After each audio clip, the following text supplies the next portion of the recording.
One photonic chip replaces the spinning $75,000 Lidar drum on self-driving cars. No motors, no mirrors, no moving parts at all.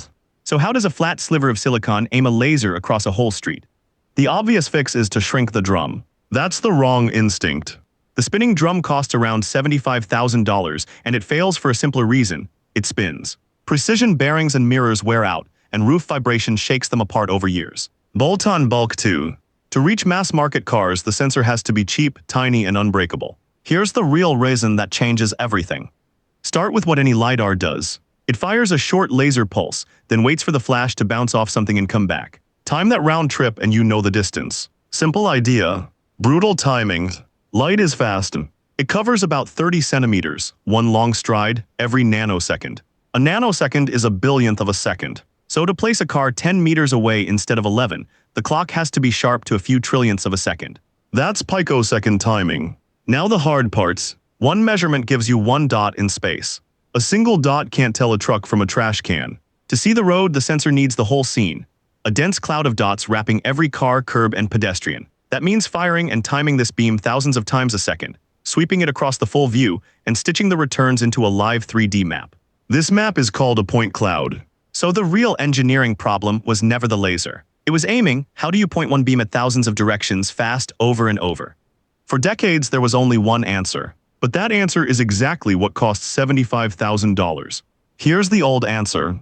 If you need to aim everywhere, just physically turn the whole thing. That's the drum. Inside it, a stack of lasers and light detectors is mounted on a motor that spins a full 360 degrees, many times a second. Mirrors tilt the beams up and down, round and round, painting the world in dots. It works. It works well enough that it drove the first robotaxis. But look closer and the catch is obvious.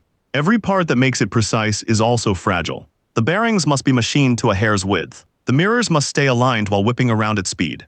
And this delicate spinning machine has to survive on a car roof. Pothole slams, summer heat, 10 years of highway buzz. Precision and vibration hate each other. So the parts wear, drift, and eventually fail, and replacing them is not cheap. That's most of the $75,000 right there. Not the light, but the machining and the motor. Which lands us on the real question of this whole video. You need to aim one beam at thousands of directions a second. What if you could do all of that while the sensor itself never moves at all? Here's the trick that kills the motor. Instead of turning the laser, you split it. Take one beam and divide it across a row of tiny light channels etched into the chip. Each channel a hair-thin waveguide with its own little emitter at the end. Fire them all at once, and their light waves merge into a single beam heading straight out. Now the magic. You can nudge each channel to release its wave a hair earlier or later. That tiny timing offset is called a phase shift.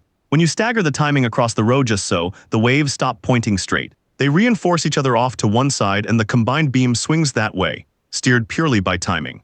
This whole component is an optical phased array. Think of a stadium crowd doing the wave. If every section stands on cue, the wave rolls left. Shift the cue, it rolls right. No one walks anywhere, only the timing changes and the pattern travels. The chip does the same with light. Dial the phase shifts electronically, and the beam sweeps across the street in millionths of a second, faster than any motor could dream of turning. Nothing physical moves. Only the electricity changes. So we can aim now with no drum. But aiming is only half the job. You still have to measure distance, and the old pulse timer was fragile too. So what replaces it? Here's the second half. Instead of firing a pulse and racing a clock, the chip sends a steady beam and slides its color up as it goes, from a slightly lower pitch of light to a higher one over and over. This is a frequency-modulated continuous wave, or FMCW. Now the clever parts. When that light bounces back, its color has slid a little further along in the meantime. The chip mixes the returning light against the beam it's sending right now and reads the gap between their colors. A big gap means a long trip, so a far object. A small gap means close.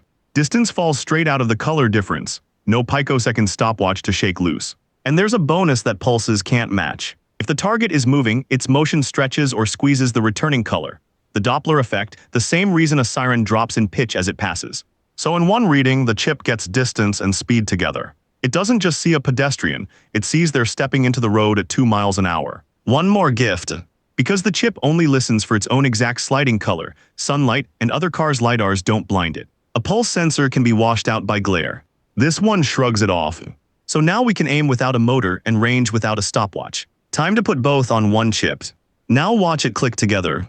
Steering by phase shift means the beam aims itself with pure timing. Ranging by sliding color means distance and speed drop out of one clean reading. Put both on the same sliver of silicon and the entire drum, motor, bearings, mirrors, all of it, collapses onto a chip smaller than your fingernail. And here's why that matters far beyond one car. This chip is printed on a silicon photonics wafer, the same way processors are printed by the millions. Nothing spins, so nothing wears out. And a sensor that once cost $75,000 to machine can head toward a few $100s stamped out at scale. Cheap enough to tuck behind a bumper, tough enough to survive a decade of potholes. Now the honest parts. Today's chip-based units still don't see as far or as wide as the best spinning drums. The physics of packing enough channels onto one chip is genuinely hard, and that gap is exactly the race the industry is running right now. So the drum wasn't shrunk. It was replaced, moving light instead of moving metal. The beam still scans the whole street. It just does it by rethinking the timing instead of turning a motor. Next up, why that sliding color trick, FMCW, is quietly beating old pulsed LiDAR at its own game. Follow along and we'll open that box too.